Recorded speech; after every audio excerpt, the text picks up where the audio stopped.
We pray for your dreams. We pray for your intentions. Father in heaven, thank you for these dreams. We worship you in surrender. We surrender to you all these dreams, all these prayers. Lord, sometimes, honestly, we are weak. We doubt you.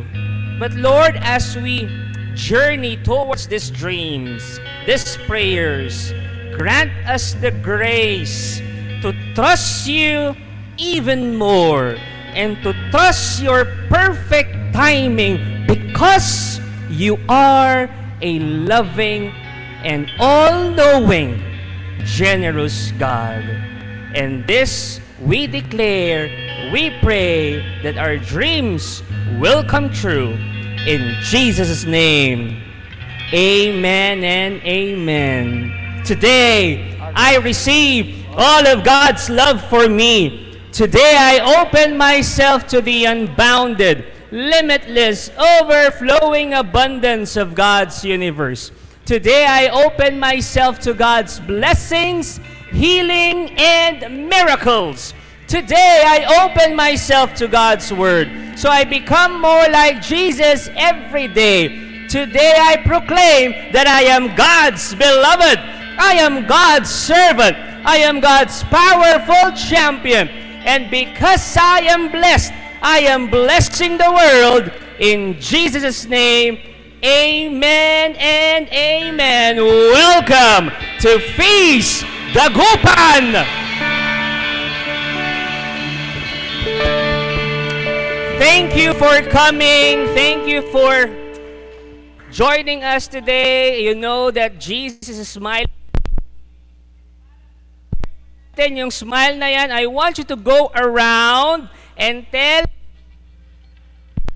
mo, whether yakapin mo siya, kung kapamilya mo, kung hindi naman kayo close, fist bump, sabihin mo sa kanya, your prayers are coming. Come on, for 30 seconds, go!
Big shout of praise!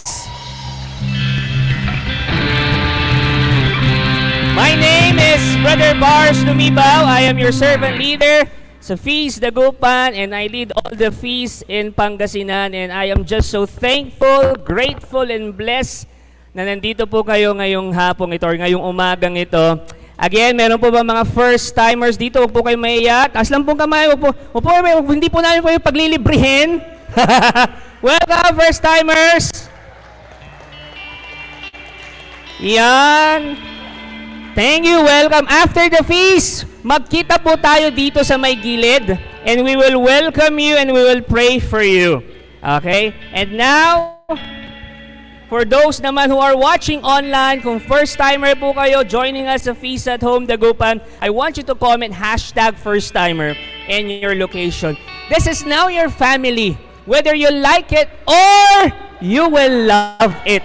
Join us every Sunday and experience God's love like never before. Alam nyo, hindi lang once a week or hindi lang minsan ka umattend ng feast and then mararamdaman mo ng pagmamahal ng Diyos. It's a journey. That's why I really encourage you every Sunday, gawin nyo to as your charging station. para makapag-recharge ka. Alam ko, pagod ka na. And God will speak to you today. Amen ba tayo dyan? Let's do this. Also, lahat po ng nandito, buong City Mall, Merrimart, Food Court, Parking Lot, you are all welcome to join us. If ever, punta lang po kayo dito sa loob. Or kung nandyan man kayo, wala pong problema dyan. I always believe that God will speak to you also today. Are you ready? And with that, let's honor the Word. Friends, this is the Word of God that tells you your prayers. Think of your prayers. Come on, think of your prayers. This is the Word of God that tells you your prayers are coming. They are coming. We sing to the Word. Thy Word is a lamp unto my feet and a light unto my path. Speak to us, Lord. We will listen. Welcome to Talk 5 ng series natin na Under One Roof. Pakiulit nga po.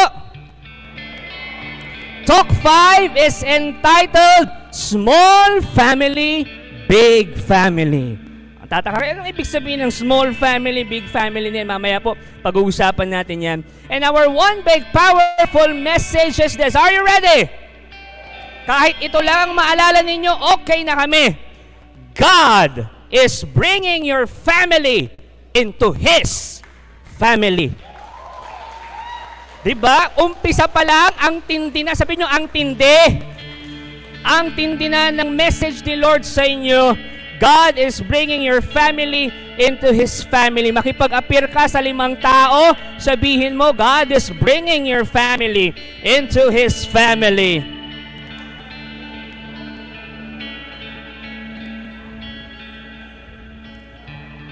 We will read our key passage for today. Ito po yung babasahin natin. This will be our key passage for today. And bibigyan ko lang kayo ng konting warning. Konting warning lang naman. Yung babasahin nating scripture ngayon, yung key passage natin, ay isa sa mga pinaka-boring na Bible passage. Pinaka-boring na scripture sa Bible. Bakit boring? Walang aksyon, walang thrill, walang kamila-milagro. But, sabihin nyo, but this passage, listen to this, but this passage will speak straight to your heart. And believe me, it will change your life. This passage is full of messages that can change your life. Are you ready to be changed by God through this passage? Para hindi ready na ba kayo to be changed by God through this passage? Let's do this. Ito po yung basahin natin. Usually, naririnig, by the way, sino sa inyo ang mga nag-umaattend ng Misa de Gallo o Simbang Gabi? Taas ang kamay. Yan, okay. Hindi naman Misa de Bana yan o ano. Usually, ito po basahin natin. Usually, naririnig, ito yung gospel kapag second Misa de Gallo, second day ng Misa de Gallo, second night ng Simbang Gabi. Ito po yung genealogy ni Jesus. Sabihin nyo nga, genealogy. Spell. Ito yung genealogy ni Jesus. Ano yung genealogy? Parang family tree. This is the family tree of Jesus. At napapansin ko, sa mga nagsambag, second Simbang Gabi, tapos ito ang gospel, mahaba po kasi ito. Nakikita ko yung special talent nila. Tanong nyo kung ano? Ang matulog ng nakatayo. Kasi ang haba talaga ng passage na ito. Mahaba ito. Bakit? Boring. Walang ka-action-action. Mamaya babasahin natin ha. And as we read this long passage, hihingi po ako ng pabor sa inyo. Tanong nyo kung ano? Una, huwag po kayong matutulog ng nakatayo. Pangalawa, eto, pansinin nyo yung mga babasahin natin, halos all male cast. Puro lalaki. ang binanggit sa passage na ito. Pero, sabihin nyo, pero may 4 na babae, actually 5, including Mary. Pero we will focus on the 4 women na binanggit dito. And I want you to take note of these 4 women and tandaan nyo yung mga pangalan nila. You see, this was not accidental na may nilagay na 4 na babae. This was intentional. Bakit? Ano nyo kung bakit? Yung nagsulat nung gospel natin, nababasahin natin mamaya, si Saint Matthew, meron siyang gustong puntuhin. Meron siyang gustong iparating na message sa atin. At yan ang malalaman natin mamaya. Game? Let's do this. Alright, basahin natin. Kung babasahin nyo po ang Gospel of Matthew, ito po ang simula niya. The genealogy of Jesus. Ito na, hingang malalim. Let's do this. This is the genealogy of Jesus, the Messiah, the son of David, the son of Abraham. Abraham was the father of Isaac. Isaac, the father of Jacob. Jacob, the father of Judah and his brothers. Judah, the father of Perez and Zerah, whose mother was Tamar. Sabihin nyo nga, Tamar. Babae yan. Tandaan nyo yung pangalan. Tamar. Tamar. Ganon. Perez, the father of Hezron. Hezron, the father of Ram. Ram, the father of Aminadab. Aminadab, the father of Nashon. Nashon, the father of Salmon, not the fish. Salmon, the father of Boaz, whose mother was Rahab. Sabihin nyo, Rahab. Pangalawang babae na binanggit, tanda ng pangalan, Rahab. Tamar and Rahab. Boaz, papatuloy natin, the father of Obed, whose mother was Ruth. Sabihin nyo, Ruth. Pangatlong babae na binanggit. Obed, the father of Jesse. And Jesse, the father of King David. David was the father of Solomon, whose mother had been Uriah's wife. Yan po yung pang-4 na babae na binanggit. And who is this person? Bathsheba. Sabihin nyo nga, Bathsheba. Solomon, the father of Rehoboam. Rehoboam, the father of Abijah. Abijah, the father of Asa. Okay, let's skip. Skip tayo ng ilang verses. Verse 15, Elihud, the father of Eleazar. Eleazar, the father of Mathan. Mathan, the father of Jacob. And Jacob, the father of Joseph, the husband of Mary. And Mary was the mother of Jesus, who is called the Messiah. That's our key passage for today. Take note of the 4 women na binanggit, yan ang pag-uusapan natin. And maya-maya, malalaman nyo bakit sila ang pag-uusapan natin. But for now, let's pray. Jesus, thank you for this genealogy of yours.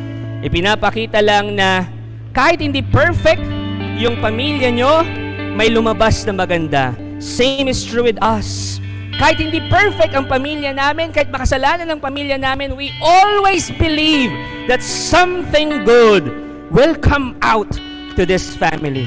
And Lord, yun yung sinusurrender namin sa inyo. And this we ask, in Jesus' name we pray. Amen and amen. We sing to the word.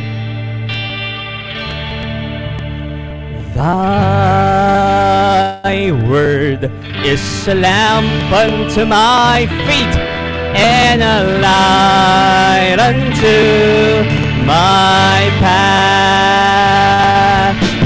Thy word is a lamp unto my feet, and a light unto my path. Let's give the Lord a big, big hand. Love Him today. Please be seated, everybody. At habang papaupo ka, sabihin mo, God will speak to you today. Ay, naku, I am excited sa mensahe ng Diyos sa inyo. Entrance, food court, Mary Mart, parking. I always believe that this message is also for you. Let's do this. Can I give you a fact? Katotohanan. Okay lang? Sabihin nyo, okay lang, Brother Bars? Yung parang 200 kayong nandito, okay lang, Brother Bars? Ancient genealogies, yung mga ancient genealogies, Sa parting yon ng mundo, nung sinulat yung binasa natin, wala pong mga babae. Ang mga genealogy dati, hindi po nilalagyan ng babae. Puro lalaki lang. For example, sa Gospel of Luke, merong ulit genealogy ni Jesus. Pagbabasahin niyo yung Gospel of Luke, may genealogy ulit ni Jesus dyan. And 100% puro lalaki yon. Mamaya pag uwi nyo, tingnan nyo yung Bible nyo sa Gospel of Luke, puro lalaki yan yung genealogy ni Jesus. Pansinin nyo din doon sa story ng miraculous multiplication of bread. Sino pong pamilyar? Taas ang kamay. Miraculous multiplication of bread, thank you. Diba dyan, pinakain, sinabi doon, Jesus fed 5,000 men, not counting women. Bakit hindi sinama o bakit hindi ibinilang ang mga babae? Tanungin nyo kung bakit. In ancient Jewish society, nung mga dating mga ancient times pa sa Jews, sa mga Jews, in one sense, pakinggan nyo to, women are seen as possessions. Ang tingin sa mga babae nung panahon na yon, gamit, mga ari-arian, parang bahay, hayop, rocking chair, mga ganon ang tingin sa mga babae nung panahon na yon. In their hierarchy of values, women were in between men and cows. Nasa gitna ang babae. Ibig sabihin, ang mga babae, mas mababa sa lalaki, pero mas mataas sa mga baka. Papansin nyo? Ganon ang mga babae nung panahon na yon. Dati po, para ma-affirm mo ang babae nung panahon na yon, ang sasabihin mo, uy, ang ganda-ganda mo, sa sobrang ganda mo, para kang pinagsama-samang 3 baka. Mga ganyan. Kikiligin na sila nun. Kasi ganun ang pag-affirm dati. Pero ngayon, kapag sasabihin ko yun sa misis ko, sasampalin niya ako. Uy, asawa, yung kagandahan mo parang patong-patong pinagsama-samang 3 baka. Matutulog na ako sa labas ng bahay namin. So, na-imagine nyo na unusual yung merong babae sa genealogy. Shocking yun na may babaeng nilagay sa genealogy. Pero alam nyo kung ano pang mas nakaka-shock, tanong nyo kung ano. Yung mga pinili, di ba, nag-insert na babae, ano? Ang mas nakaka-shock pa dito, yung mga piniling babae na inilagay sa genealogy.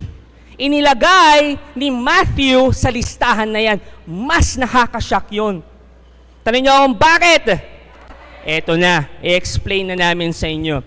The 4 women, balikan natin, were Tamar, Bathsheba, Ruth, and Rahab. Naalala nyo? Okay.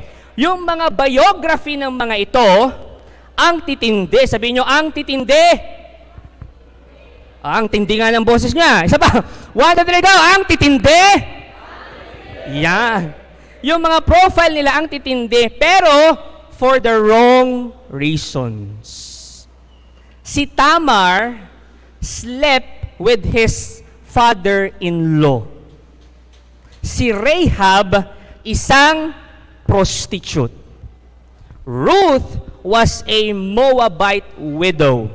And si Bathsheba became a part of a forbidden affair. Kanino? Kay David. Wala nang mas eskandalo pa sa listahan na yan. In short, lahat ng 4 na yan, makasalanan. Imagine this, yung 4 na makasalanan, inilagay sa family tree ni Jesus. Oh, diba? Pero may rason kung bakit sila inilagay.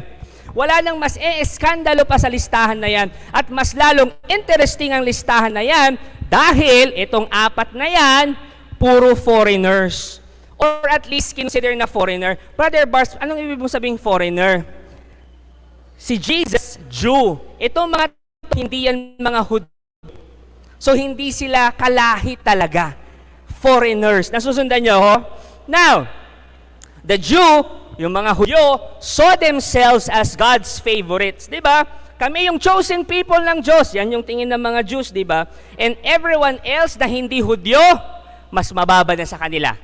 Okay, yun ang tingin nila. I want to establish that para mas magets natin yung kwento. mas mababang uri na sa kanila. Si Tamar at si Rahab, hindi Hudyo. They were Canaanites. Tapos si Ruth, isang Moabite. So hindi Hudyo, foreigner kumbaga. Si Bathsheba was most likely a Jew. Pwede namang Jew. Pero kung napansin nyo, si Matthew, yung nagsulat ng gospel, hindi niya binanggit yung pangalan ni Bathsheba. Bagkus, he referred to her as the wife of Uriah. Uriah, isa po siyang Hittite. Hindi siya Hudyo. And so, kung Hittite si Uriah, si Bathsheba, being married to a foreigner, was seen as a foreigner. So, ibig sabihin ng apat na yan, hindi mga Hudyo, mga foreigner, or at least kinonsider na foreigner. Now, ito ang tanong. Tanong nyo kung ano? Couldn't God have selected better, cleaner, holier, and 100% Jewish women to be in the bloodline of Jesus?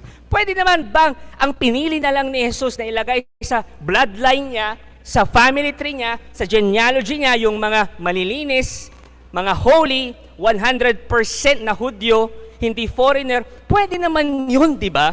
Pero bakit pinili ni Jesus, pinili ng Diyos na maglagay ng mga foreigner, maglagay ng mga hindi Hudyo, maglagay ng mga makasalanan sa family tree niya? Ang gandang tanong niyan. Kung ako ang pipili, kung ako lang naman ang pipili ng mga ninuno ni Jesus, ang ilalagay ko yung mga bigatin na mga kababaihan, yung mga may awards, yung mga sabihin natin na mga nurse o teacher na nasa isang community, tapos nagsisilbi sila sa mga may ketong, yung mga ganun, tapos hindi sila binabayaran. Ganun dapat ang inilagay ni Jesus dyan. Hindi yung mga profile nila puro makasalanan. Kung ako lang naman ang maglalagay ng mga ninuno ni Jesus. But the crazy thing is that God chose them. Pinili sila ng Diyos itong mga makasalanang ito. And out of all that dreadful family drama, lumabas, ipinanganak si Jesus. Out of all the sinful people sa genealogy ni Jesus, then came a Savior. Sa lahat ng makasalanang family tree ni Jesus, merong magandang ibinunga. Now, I want to speak straight to your heart. Perhaps your family, hindi ganun kaganda ang sitwasyon. Perhaps parang, teka lang, yung tatay ko, ganito, makasalanan kami lahat. But listen to this. God can also choose your family. And something great will come out to your family. Pagpatuloy natin. And with that genealogy, we'd like to share 3 powerful message. Ilan ulit? 3 powerful messages galing sa genealogy na yan.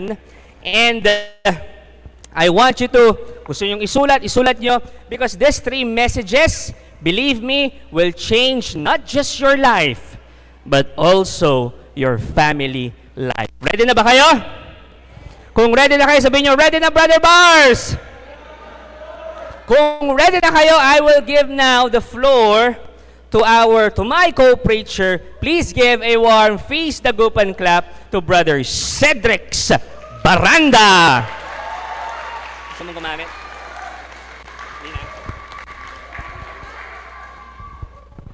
Hello. Ayan. Blessed Sunday Feasters. Ayos lang po bang pakisabi sa inyong katabi? Amazing! You're now part of God's family. Amen. So everyone is welcome to God's family. Here are the 3 powerful messages we can know on. First message is the God's family welcomes everyone. That's why you and I belong to God's family. Think of the first woman mentioned in the Bible, Tamar, di ba? Si Tamar ay isang widow. And in biblical times, kung ikaw ay isang widow, tinuturing kang isang napakahirap wala kang pagmamayari. And take note, she was widowed twice. And people thought she was cursed woman. Second, Tamar was childless. Wala siyang anak. And here, desperation, because of her desperation, she took matters into her own hands apart from God. Yes, just like Adam and Eve, Cain, in every other Bible characters, diba, that sin against God. One day, because her desperation, Tamar pretended to be prostitute. Ayan. And then, natulog siya kasama ang kanyang father-in-law. And because of her immoral one-night stand, she had twins. But despite of his mess, despite of her mess, brothers and sisters, the Bible brings out a surprising fact. In the end, Tamar struggled to be faithful to God. And because of that, God chose Tamar to be a great-great-great-grandmother of Jesus.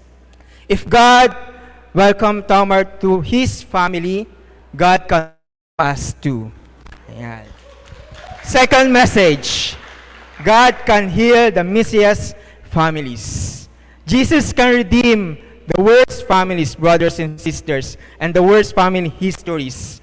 Think of the last woman mentioned, Bathsheba. Sino pong nakakakilala kay Bathsheba? Ayan. Diba? A lot of people peg her as temptress, but I disagree, brothers and sisters.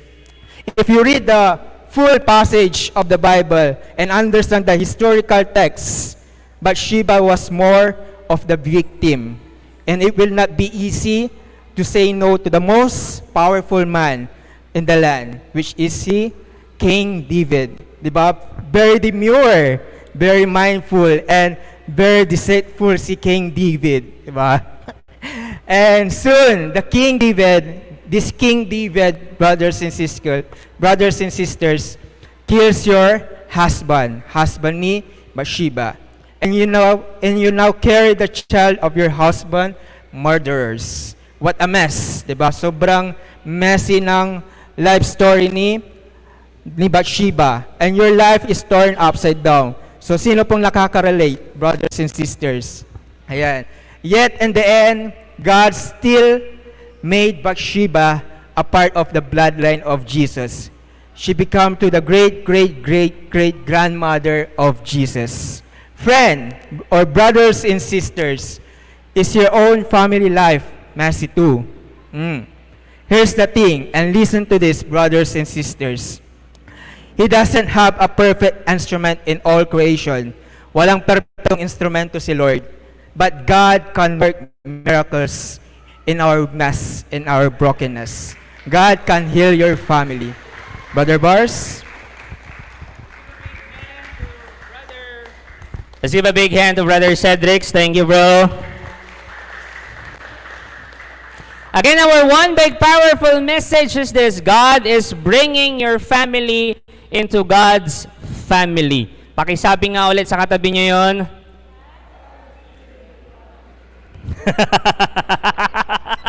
Yan ang gusto ko sa inyo eh. Alright, third message is this: God can use anyone. Sabihin niyo, anyone. God can use anyone who says yes. Recently, may mga nakita ako sa social media, mga nag-yes. Nag-yes sa proposal ng jowa nila. Ngayon, fiancé na niya.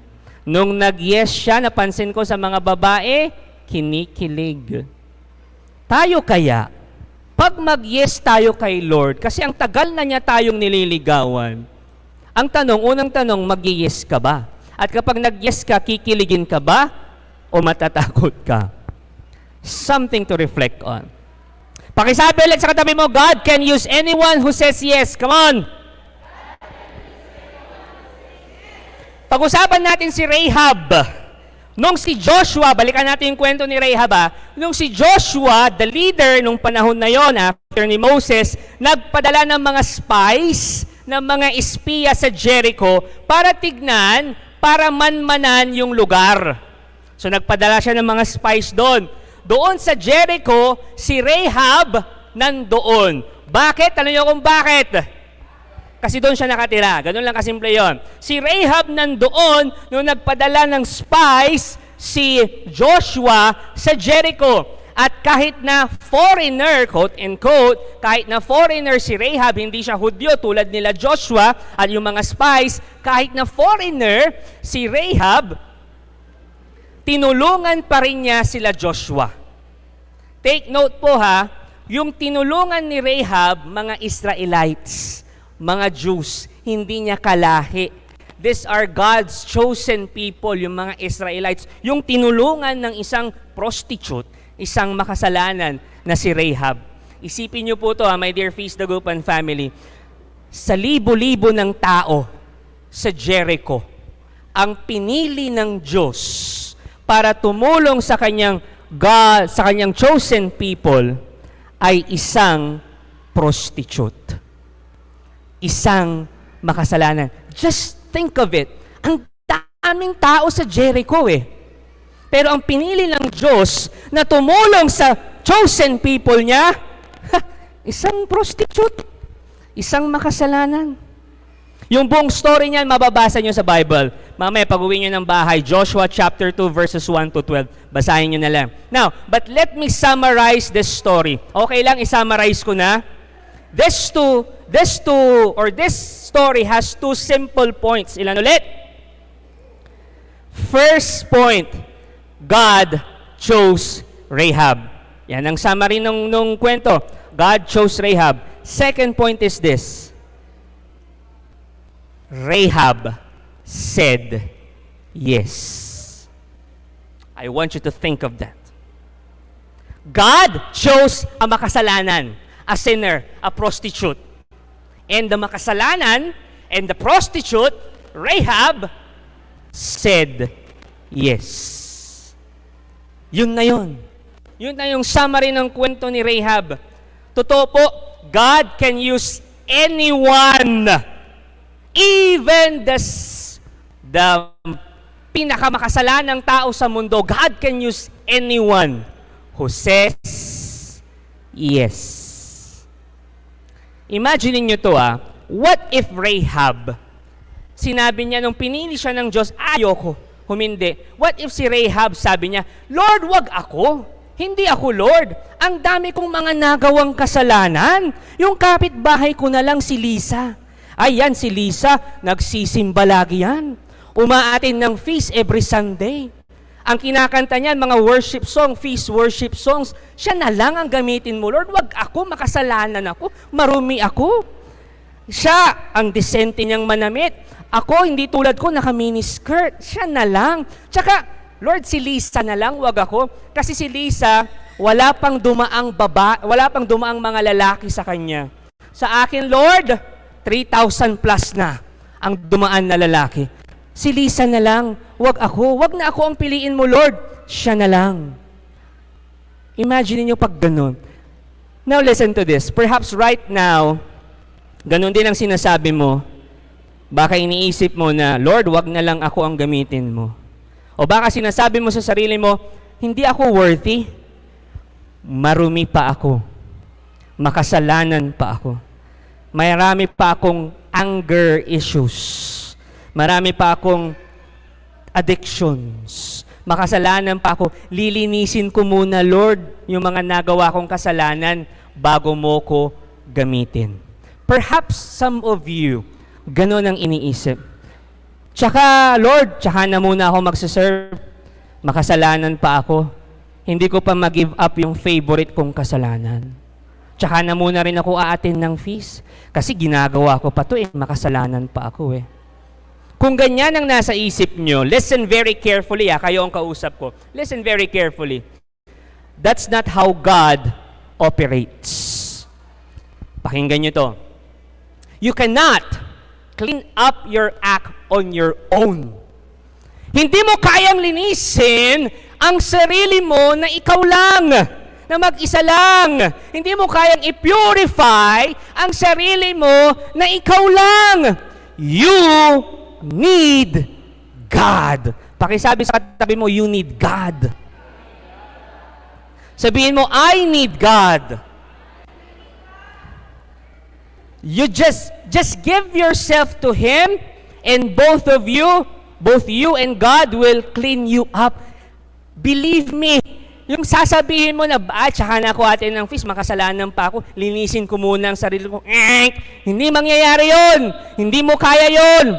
You need God. So habang ginagawa mo yan, hindi ka pa malinis, go to God because both you and God will clean you up. That's the key. So kapag naiisip mo, ayoko magsimba, ayoko mag-feast, kasi makasalanan ako, my goodness, meron pa nga akong forbidden affair, porn addict pa nga ako, ginagawa ko pa nga ito. Just go to the feast, and we will not judge you. We will love you. We will journey with you. And you will feel God's presence and God's love.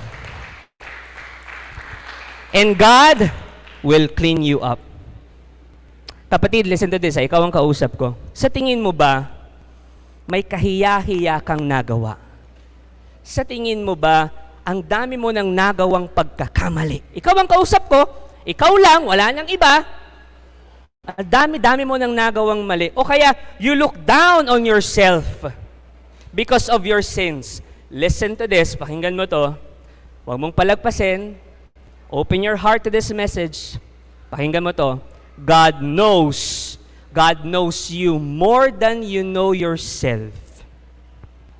And He knows your most shameful past.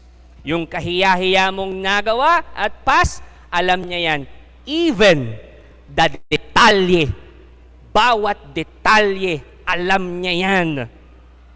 But listen to this. Kahit alam niya yon, God still loves you. And I want you to absorb that. God still loves you. You heard me right. God still loves you. God still loves you. God still loves you. Because when God sees you, He doesn't focus on your past. He focuses on your future. Yes, nagkamali ka, pero hindi ka masamang tao. Nakalimutan mo lang sa oras na yon na maging mabuti. Magkaiba yon. Hindi ka masama, hindi ka pasaway. Nakalimutan mo lang yung identity mo na mabuti kang tao. Yung ginawa ni Rahab, kahiya-hiya yon. My goodness, 3,000 plus men dumaan sa kanya. Prostitute siya. Kahiya-hiya yon. But God removed her shame and made her part of His family.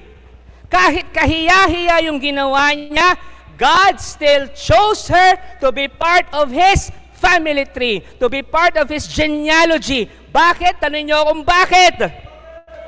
Because she did one thing. Tanungin niyo akong ano? Bakit siya naging parte ng pamilya ng Diyos? Ito ang ginawa niya. She said yes to God. Yun lang. Makasalanan. Marumi. Naging parte ng pamilya ng Diyos. Bakit? She just said yes to God. Ganun lang kasimple yun. May dear Feast the Gupan family. Entrance, food court, Merrimart, parking, buong city mo. Listen to this. Say yes to God. Say yes to God. Because everyone, whether makasalanan ka, and all of us are makasalanan of course, whether makasalanan ka o feeling mo hindi ka makasalanan, everyone is called to be part of God's family.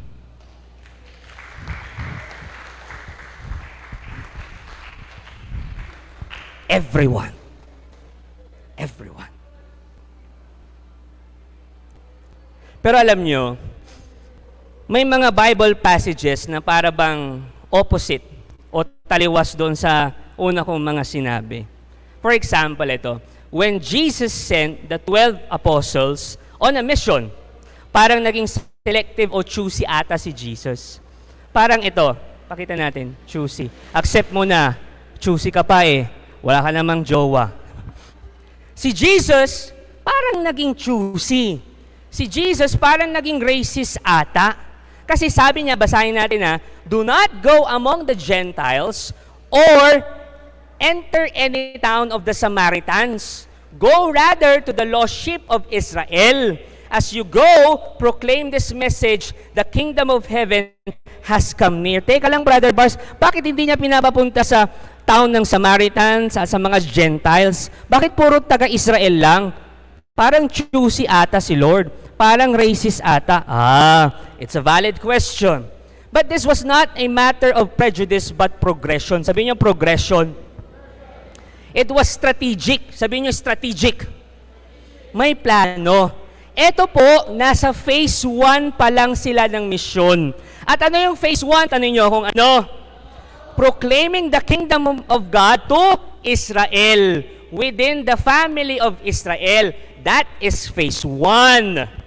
But God called Abraham, na mababasa natin sa Genesis 12, His plan was to bless Abraham's family for a purpose, to bless the nations. Kaya ito naman po yung phase 2, proclaiming the kingdom to the Gentiles, to the non-Jews. Phase 1, look at me, tingnan yung kapugihan ko. Phase 1, dito muna sa pamilya natin, Israelites muna. Phase 2, mission natin outside the family. Gentiles, hindi natin kapamilya, hindi natin kalahi. Nasusundan nyo? Okay, Brother Bars, sabi ka ng sabi, to be part of God's family. Pero ang tanong, paano? Tanong nyo kung paano. Paano ba maging parte ng pamilya ng Diyos? So Lord, Brother Bars, makasalanan ako. Pero sabi mo, kahit sino pwedeng maging parte ng pamilya ng Diyos. Paano? Ito pong sagot. Jesus gives the answer. One day, si Jesus, nasa isang bahay, tapos mayroong isang tao, sinabi niya, Oy, Jesus, imagine niyo to yung Jesus, yung kapamilya mo, nasa labas, hinahanap ka. Si Jesus, kinuha yung kakataon na yon para ibigay yung mahalagang mensahe na to. At anong sabi niya, basahin natin Again, take note may mga tao sa labas, sinabi nila, Oh, Jesus, yung pamilya mo, hinahanap ka sa labas. And then anong sabi ni Jesus? Ito, basahin natin. Who is my mother? Who are my brothers? Then he pointed to his disciples and said, Look, these are my mother and brothers. Anyone who does the will of my Father in heaven is my brother and sister and mother. Whoa! Si Jesus was making a powerful claim. You become part of God's family, not by blood, not by lineage, not by who your parents or grandparents are. No, you become part of God's family by saying yes to God. That's it. Hindi by blood, hindi by lineage, hindi by kung ano-ano. When you say yes to God, bang, you're part of God's family. At this moment, I want you to ask yourself, am I saying yes to God? Young people, are you saying yes, really yes to God? Single people in the house na naghihintay ng one true love pa rin nila, habang hinihintay mo ang OTL mo, are you still saying yes to God?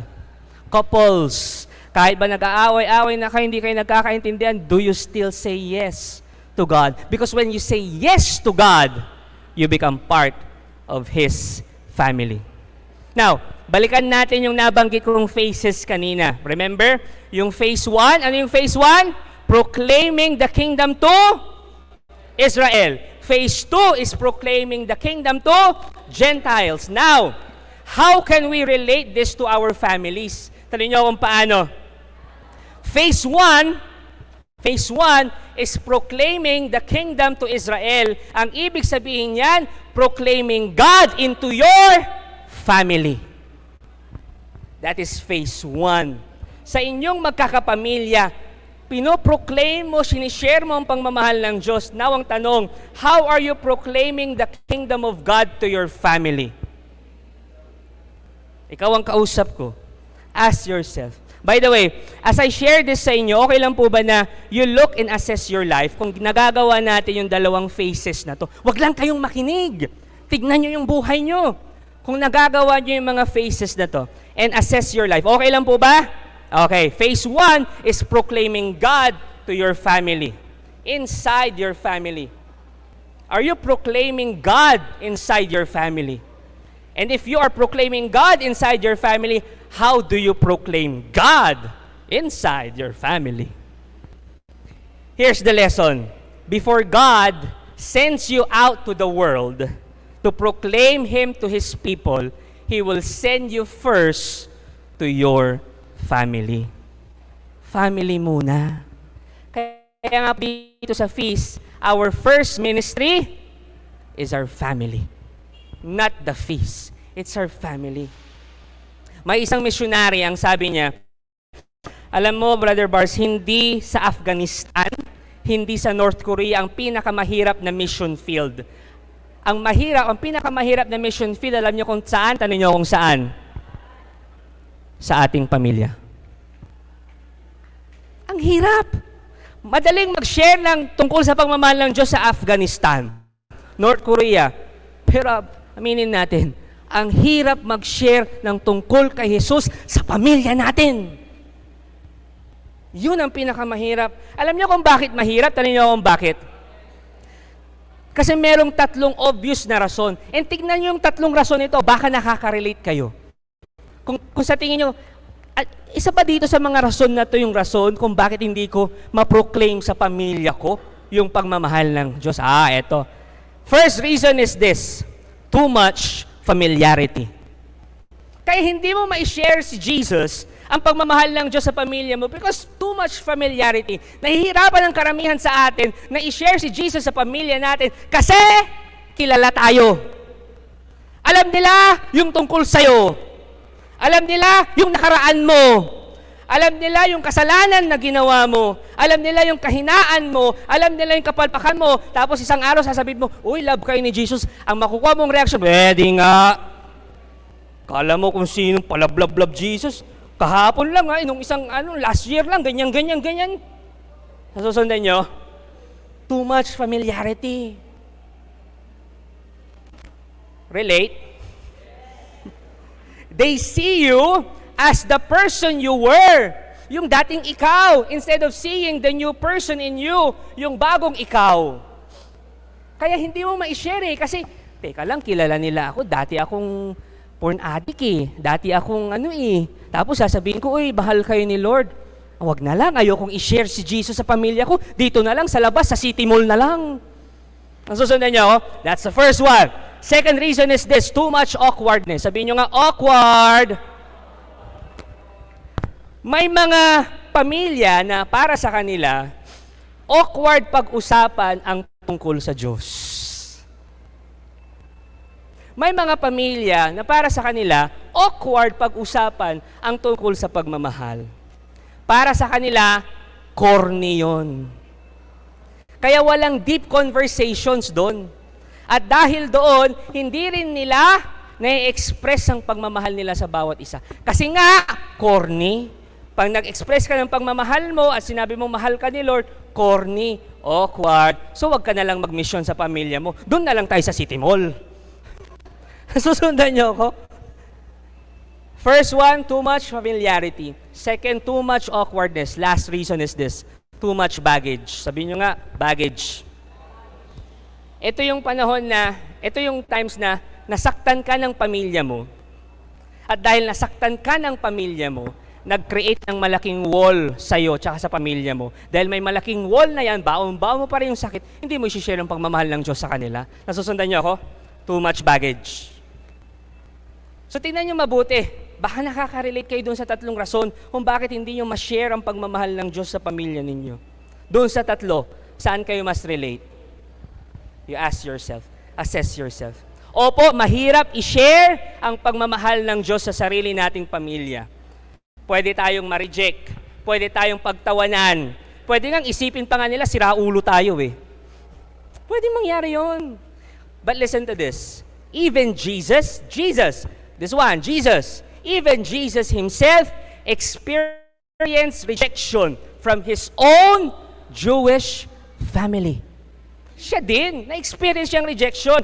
But, sabihin nyo, but he did not stop his mission of renewing his family, of renewing Israel. So my dear Feast Dagupan family, listen to this. Do not also stop loving your family. I-reject ka nila, isipan ka nilang sira ulo, o kaya, dati ka naman ganito. Continue to love your family. Do not stop your mission of loving them. Mahirap, pero hindi imposible.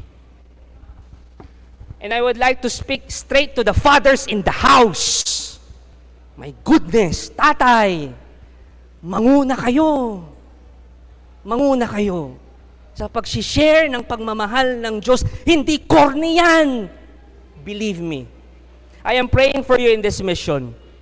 Receive God's power to bring your family closer to Him.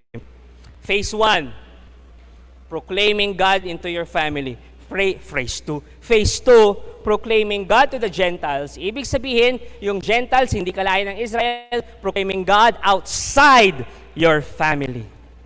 All throughout the life of Jesus, ang daming mga signs na ginawa ni Jesus yung phase 2. Minahal niya lahat ng kauri at hindi niya kauri. Minahal niya lahat ng lahi, whether kalahi niya o hindi. Lahat ng makasalanan, minahal niya. Itinuri niyang kapamilya lahat because God is expanding. Sabihin niyo, expanding. God is expanding His family. He is calling us to love people outside our family as if they are our family. I have my own family. I love my family. But I also love you because you are also my family. That's why I spend time giving you this message because I love you. Napansin nyo, kahit sa The Feast, ang daling sumama sa mga faithful feasters, ang daling sumama sa mga kakilala natin. Pansin nyo, di ba ang dali? But let's be careful. Kasi kapag laging ganoon na ang sinasamahan mo lang yung madali mong pakisamahan, we are creating this tayo-tayo lang syndrome. At makakalimutan natin yung mga outsiders na nangangailangan rin kay Jesus. Hindi po dapat mangyari yun. The feast must keep looking for the least, the lost, and the last. Hindi pwedeng tayo-tayo lang. Invite them here. God's call for us is to keep expanding the feast. That's why we are having feast lights in San Carlos. That's why we are having feast lights in Urdaneta, because we are expanding our family. Because that is our call. Expansion is in our DNA. Yan ang DNA ng Light of Jesus family. The last words of Jesus, yung huling habiling niya, ay tungkol sa phase 2. Basahin natin before I let you stand. Sabi niya doon, I have been given all authority in heaven and on earth. Therefore, go and make disciples of all the nations, baptizing them in the name of the Father and the Son and the Holy Spirit. Teach these new disciples to obey all commandments, all commands I have given you, and be sure I am with you always, even to the end of the age. That's the promise. May I invite everyone to please stand.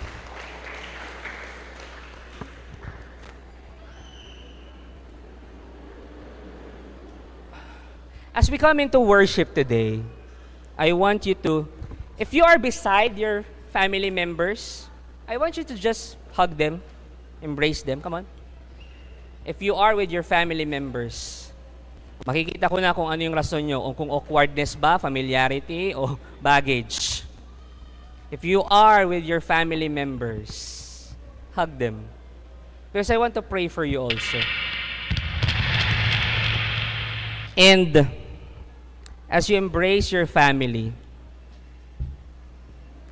think of how blessed you are. Kasi sila ang kapamilya mo, pangalawa, kasama mo pa rin sila. Pwede naman ngayon, hindi mo sila kasama or wala na sila. But still, they are beside you. And as you embrace your family members, I want you to look at Jesus. Look at the crucifix. And imagine that you and your family are standing at the foot of the cross looking at Jesus crucified sa cross. Because of this, listen to this, look me in the eye. Because of what Jesus has done, we are now part of His family. Because of this. And I want us to pray. As we come into worship, first, let's pray for our own families. I want you to pray for your own families. Pray for them. As you imagine that you are at the foot of the cross, looking, gazing at Jesus. I want you to imagine all your family members, your parents, your spouse, your siblings, your children, all of them. Imagine that you are embracing them at the foot of the cross, just gazing to Jesus. And pray for your family members. Pray for them. Alam ko may mga pinagdadaanan kayo sa pamilya nyo at this moment. I want you to just surrender everything to Jesus. Surrender everything. But please know that your family is not alone at the foot of the cross. Hindi lang pamilya mo ang nandyan. Other families also are there. Gazing at Jesus, looking at Jesus.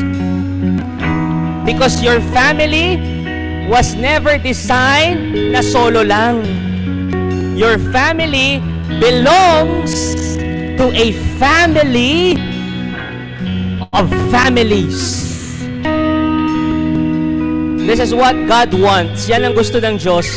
You belong to God's expanding family. So do not just pray for your family. Pray also for your Feast Dagupan family. Other families may pinagdadaanan din. Other families, baka merong haharapin na bagong pagsubok. Yung iba nasa pagsubok na, yung iba may pinagdadaanan. Pray for them also. Let's pray for our Feast Dagupan family and all the feasts all over the world. And we also pray for our families in the entrance, in the food court, Merrimart Parking Hall City Mall. Know that we are also praying for you. All your intentions. Pray that we continue to bring many more families to God. Let's pray for that. That we may bring more families to God. Because God is bringing your family into His family. At this moment, before we worship, I want to lead you to a prayer.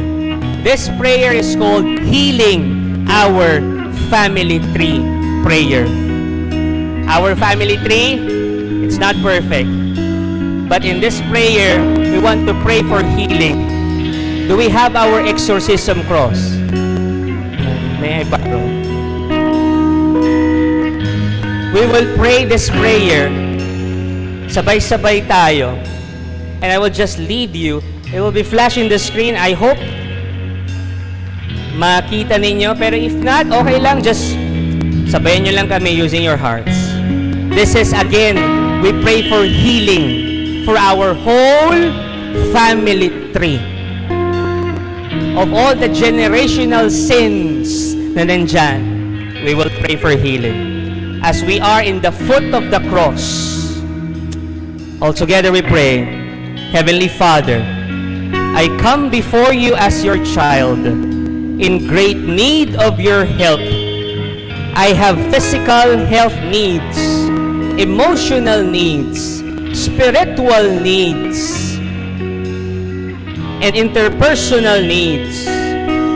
Many of my problems have been caused by own failures, neglects, and sinfulness, for which I humbly beg your forgiveness.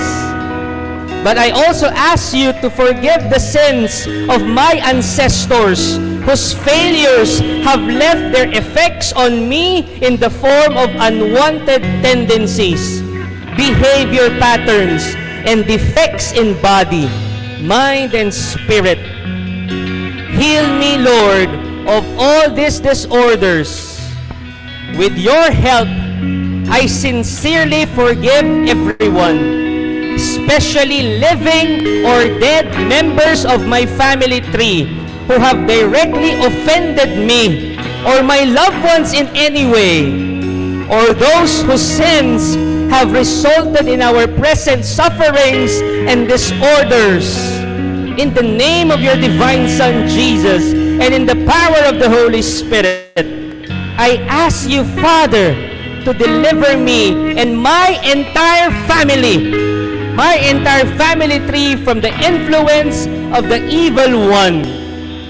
Free all living and dead members of my family tree, including those in adoptive relationships and those in extended family relationships, from every contaminating form of bondage. By your loving concern for us, Heavenly Father, and by the shed blood of your precious Son, Jesus, I beg you to extend your blessings to me and to all my living and deceased relatives. Heal every negative effect transmitted through all past generations, and prevent such negative effects in future generations of my family tree. I symbolically place the cross of Jesus over the head of each person in my family tree and between every generation. I ask you to let the cleansing blood of Jesus purify the bloodlines in my family lineage. Set your protective angels to encamp around us and permit Archangel Raphael, the patron of healing, to administer your divine healing power to all of us, even in the area of genetic disability. Give special power to our family members as guardian angels to heal, protect, guide, and encourage each of us in all our needs. Let your healing power be released at this very moment, and let it continue as long as your sovereignty permits. In our family tree, Lord, replace all bondage with a holy bonding in family love. And let there be an ever deeper bonding with you, O Lord, by the Holy Spirit, to your Son Jesus. Let the family of the Holy Trinity pervade our family with its tender, warm, loving presence, so that our family may recognize and manifest that love in all our relationships. All of our unknown needs we include with this petition that we pray in Jesus' precious name. Amen. Saint Joseph, patron of family life, pray for us. Amen. Thank you for watching. Be sure to subscribe to this YouTube channel para wala kayong ma-miss na video at live stream. Please also share this video to your loved ones, families, and friends. And do not forget that you can join us here live sa Feast Dagupan. God bless you all more. Mama Mary loves you.